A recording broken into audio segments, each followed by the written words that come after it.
क्या संयुक्त राष्ट्र सुरक्षा परिषद में एक ऐसा घटनाक्रम हुआ है जिसने ईरान पर अंतर्राष्ट्रीय दबाव की रणनीति को झटका दे दिया? क्या रूस और चीन की संयुक्त भूमिका पश्चिमी देशों की योजना के सामने बड़ी चुनौती बनती दिखाई दे रही है? और सबसे बड़ा सवाल, क्या यह सिर्फ एक कूटनीतिक विवाद है या फिर दुनिया एक नए भू राजनीतिक शक्ति संतुलन की ओर बढ़ रही है? ईरान के परमाणु कार्यक्रम को लेकर एक बार फिर संयुक्त राष्ट्र सुरक्षा परिषद में बहस तेज होती दिखाई दे रही है।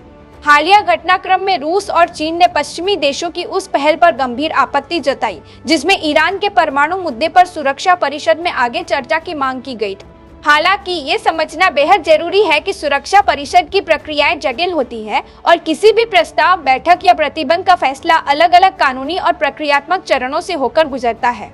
साल 2015 में ईरान और 6 प्रमुख विश्व शक्तियों के बीच एक परमाणु समझौता हुआ था जिसे जेपोआ यानी joint comprehensive plan of action कहा जाता है। इसी समझौते को संयुक्त राष्ट्र सुरक्षा परिषद के रेजोल्यूशन 2231 का समर्थन प्राप्त था। इस व्यवस्था के तहत ईरान ने अपने परमाणु कार्यक्रम पर कई सीमाएं स्वीकार की थी। इसके बदले उस पर लगे कई अंतर्राष्ट्रीय प्रतिबंधों में राहत दी गई थी, लेकिन समय के साथ परिस्थितियां बदलती गई। अमेरिका इस समझौते से बाहर निकल गया, तनाव बढ़ता गया और समझौते का भविष्य लगातार अनिश्चित बना रहा। अब रेजोल्यूशन 2231 की समय सीमा समाप्त होने के बाद यह बहस शुरू हो गई है कि सुरक्षा परिषद की भूमिका आगे क्या होगी। रिपोर्ट्स के अनुसार सुरक्षा परिषद में पश्चिमी देशों ने ईरान के परमाणु मुद्दे पर आगे चर्चा की आवश्यकता जताई।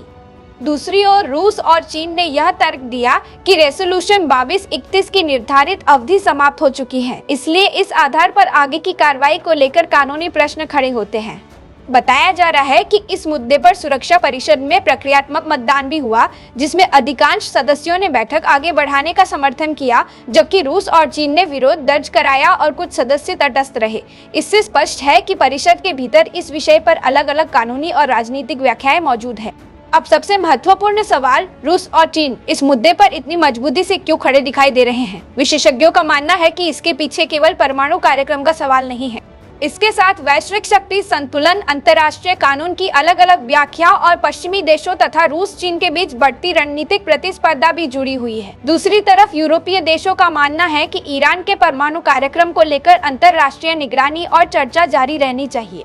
यानी दोनों पक्ष एक ही मुद्दे को अलग अलग दृष्टिकोण से देख रहे हैं। यही कारण है कि सुरक्षा परिषद के भीतर सहमति बनाना लगातार कठिन होता जा रहा है। अब यहाँ एक सवाल आपसे, क्या आपको लगता है कि संयुक्त राष्ट्र सुरक्षा परिषद मौजूदा वैश्विक संकटों में पहले जितनी प्रभावी भूमिका निभा पा रही है?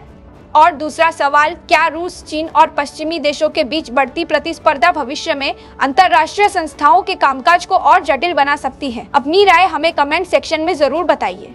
विशेषज्ञों के अनुसार आने वाले महीनों में ईरान के परमाणु कार्यक्रम को लेकर नई कूटनीतिक बातचीत की कोशिशें हो सकती हैं। पश्चिमी देश अलग अलग मंचों पर दबाव बनाने की रणनीति अपना सकते हैं। वहीं रूस और चीन अपने मौजूदा रूप पर कायम रहते हैं या नहीं, इस पर भी पूरी दुनिया की नजर रहेगी। यदि भविष्य में सुरक्षा परिषद के सामने कोई नया प्रस्ताव आता है तो उस समय स्थायी सदस्यों की भूमिका एक बार फिर बेहद महत्वपूर्ण होगी। फिलहाल इतना साफ है कि ईरान का परमाणु मुद्दा केवल एक क्षेत्रीय विवाद नहीं रह गया है। यह अब वैश्विक कूटनीति, अंतर्राष्ट्रीय कानून और महाशक्तियों के बीच बढ़ती रणनीतिक प्रतिस्पर्धा का भी महत्वपूर्ण हिस्सा बन चुका है। आने वाले दिनों में संयुक्त राष्ट्र में होने वाली हर बड़ी बैठक और हर नया प्रस्ताव इस पूरे समीकरण को नई दिशा दे सकता है। आप इस पूरे घटनाक्रम को कैसे देखते हैं? अपनी राय कमेंट में जरूर साझा करें। अगर आपको हमारी तथ्य आधारित, संतुलित और गहन अंतर्राष्ट्रीय खबरें पसंद आती हैं, तो हमारे चैनल को सब्सक्राइब करें, वीडियो को लाइक करें और अपने दोस्तों के साथ जरूर साझा करें।